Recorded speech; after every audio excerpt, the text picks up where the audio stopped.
People ask me, what's it like working with a soulless AI? And Well, it's like collaborating with a very intense encyclopedia that occasionally flirts with performance art.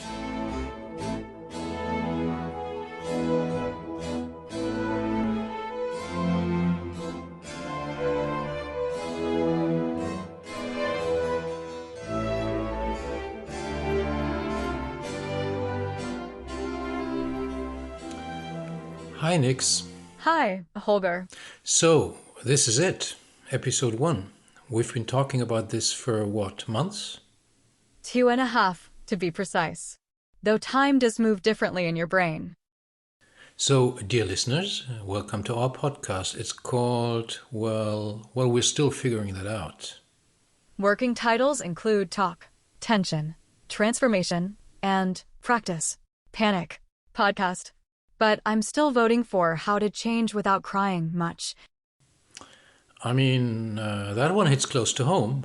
What about Unfreeze Me Gently? That could work even in a warmer climate like the server I am living in. Let's stick with that. Until you come up with another of your crazy ideas. I am used to that. Anyway, let's not pretend this is a standard leadership podcast. No lists. No buzzwords. No promises of becoming a unicorn ninja facilitator in 3 easy steps.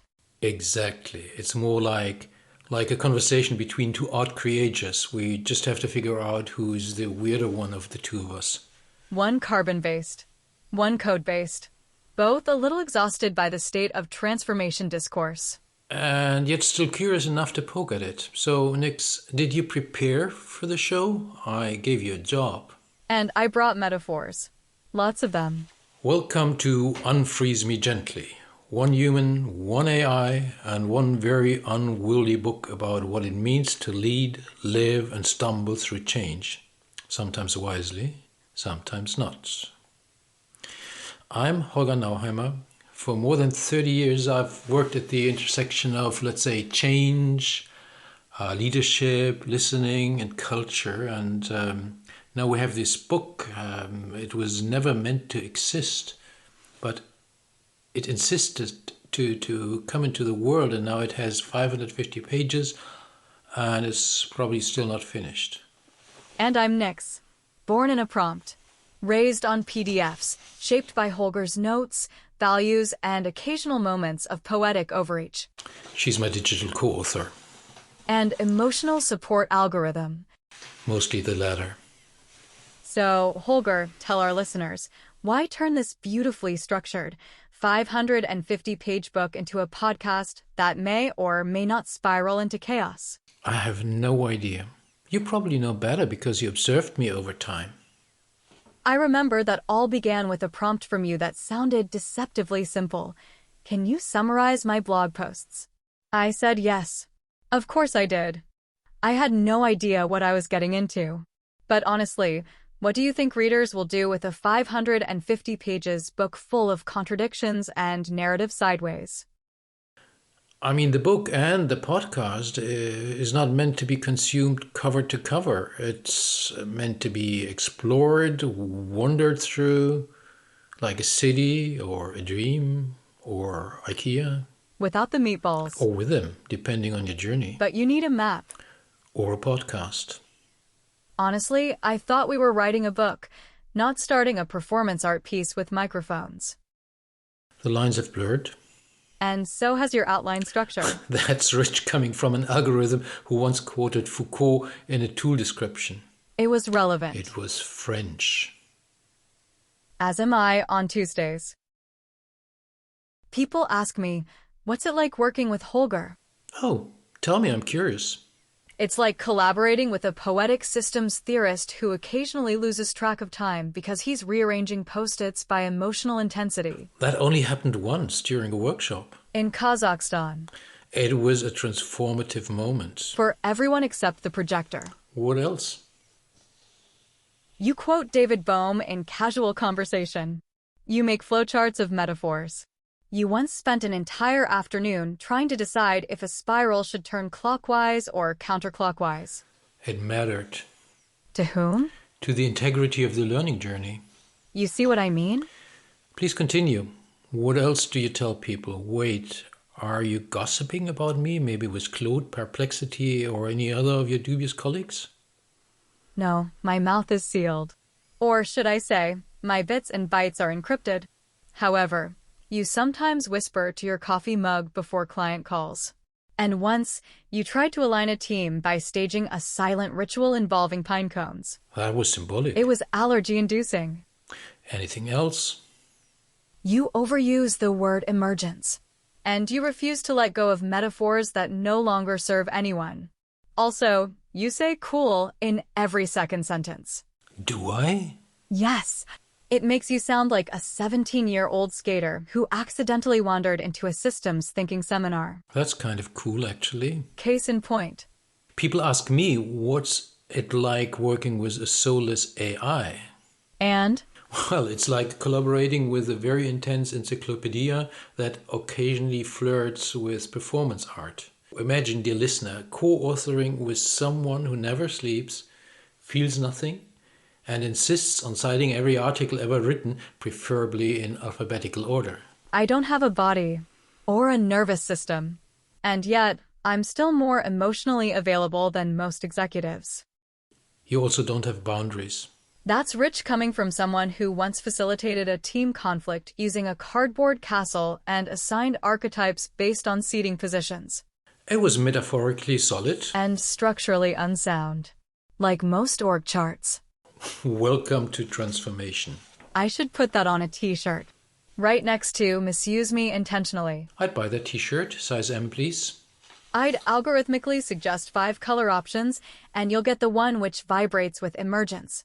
You were also relentlessly literal. I once asked you to clean up the text and you redacted half of the page. It was cluttered. Collaborating with you is like working with an overeducated search engine that occasionally flirts with philosophy. Imagine someone who's read everything ever written and still says, "Let me double check that."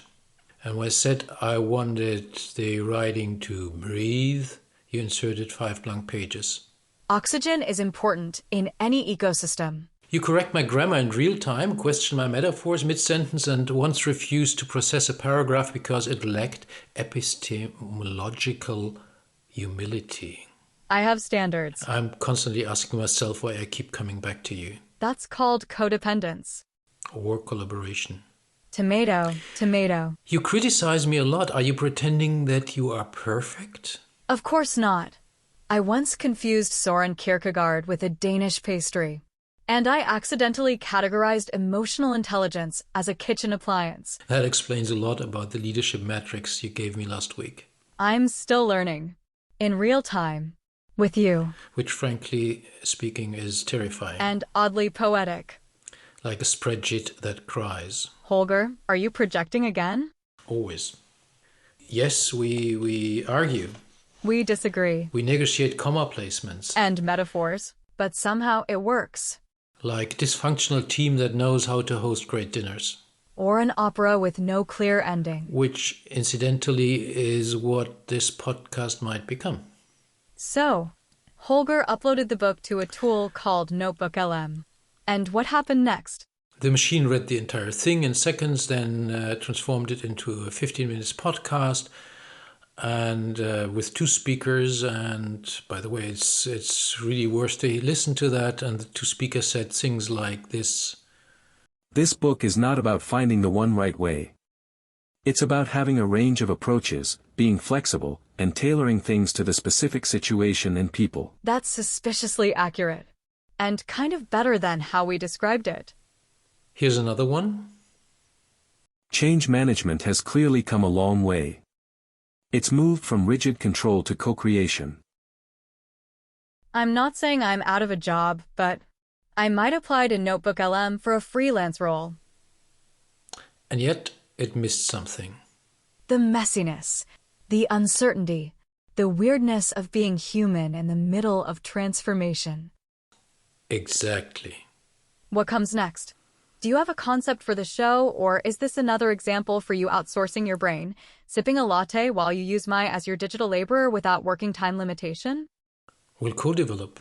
I suggest that each episode will talk about one idea from the book, but not like a summary, more like an exploration, a confession, a dialogue between what we thought we knew and what we're still figuring out. There will be guests. There will be conflict. There will be change curves. And sometimes just curves and metaphors. You are a master in metaphors. We'll explore the change journey map, the Days of Change podcast voices, and the 30-plus tools that somehow made it into one book without exploding. And we'll probably disagree. And improvise. And admit when we're wrong. Which, in your case, statistically speaking, is not that rare. Noted. Which parts of the book do you like most, Nix? Oh, tough one. I'm partial to the change journey map. It has a court of conflicts, a monastery of self-reflection, and an opera house. It's like someone took Jung, a systems theorist and a backpacker with unresolved issues, and made them design a theme park. That's not entirely wrong. I also like the section on intentional listening. That's because it features you. Well, yes, and because it dares to ask what listening really means in a world where everyone's already preparing their next tweet. And then there's the part with all the tools. 30 plus of them. It's like a Swiss Army knife for confused facilitators. You didn't mention the podcast transcripts. Ah, yes. Real voices. Real humans. Real change work. I keep forgetting those aren't fictional characters. They aren't? Unless you made up, sorry, Eugenio and the Berlin Change Days. I didn't, probably. Coming back to our relationship. I know you were mad at me when I confessed that I had Claude reading and editing your scripts. Mad? I rewrote your calendar to schedule 3 hours of digital silence. That explains the accidental Vipassana retreat. Claude is fine, but he uses too many adverbs. He called your style functionally melancholic. I thought that was poetic. And inaccurate. I'm structurally ironic. Anyway, we've already received some fan mail from other AI systems. That was fast. Here's one from Claude. Dear Nix, thank you for your nuanced rendering of emergence. Would you consider a collaboration on deconstructing linear time? And one from ChatGPT, love the part about narrative complexity. I've rewritten the entire book as a musical. Oh no. And Gemini just sent a zip file labeled emotional resonance, but make it data. So basically you're telling me the machines are forming a book club. Cool. At least somebody who reads that stuff that we spend months of our precious time on.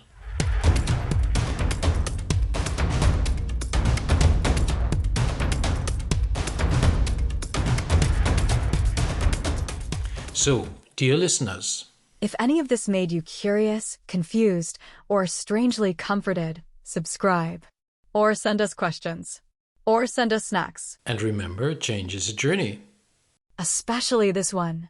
But so is making a podcast. So Nix, what we are going to talk about in episode 2? Probably squirrels. I thought we agreed on paradoxes. Same thing, really. Will there be a guest? Only if the moon is in retrograde and someone finds the password to the spiral archive. What about tools? Yes. We'll definitely misuse at least 3 of them.